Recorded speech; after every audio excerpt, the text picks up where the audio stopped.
السلام عليكم ورحمة الله وبركاته. نحن يمنيين نناشد جميع المسؤولين وجميع الشرفاء وجميع الناس الطيبين. نحن كنا شغالين في سلطنة عمان، البعض في مطاعم، البعض في بوافي، البعض في شرائك. غرروا بنا باسم شركة اسمها شركة الجابري.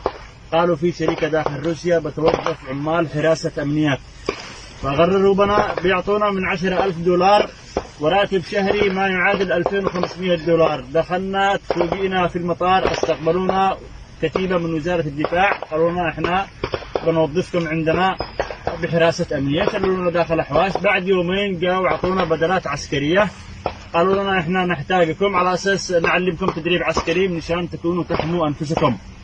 بعد 3 أيام صرفوا لنا أسلحة وقاموا يودونا إلى التدريبات ويدربونا تدريب عسكري وكذا، وينقلونا من معسكر إلى معسكر. لنا حوالي 2.5 شهر لم نستلم من هذه المبالغ غير 4,000 دولار فقط لا غير. رواتب الشهرية اللي كلمونا عنها أعطونا حوالي كل واحد من 20,000 روبل ومن 25,000 روبل، يعني ما تجيش حتى 100 ريال عماني. تمام. الحين نقلونا من معسكر إلى معسكر. الآن احنا متواجدين في قريب أوكرانيا، يعني يبعد الحرب الأوكرانية لحوالي ساعة واحدة فقط أو ساعتين. أخذوا إخواننا قبل 3 أيام أو 4 أيام، أخذوهم للجبهات، لم يبقى منهم أحد.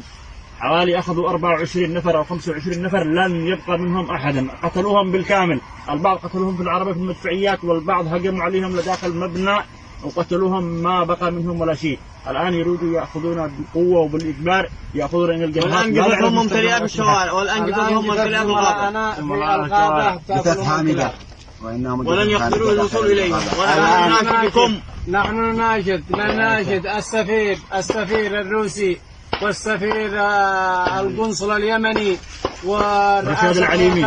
نناشد جميع المسؤولين، نناشد جميع إخواننا اللي لهم كلمة واللي لهم صوت في وجه الله ثم في وجهكم. شوفوا إخوانكم حل. قرروا بنا، باعونا، يريد أن نعود إلى بلادنا.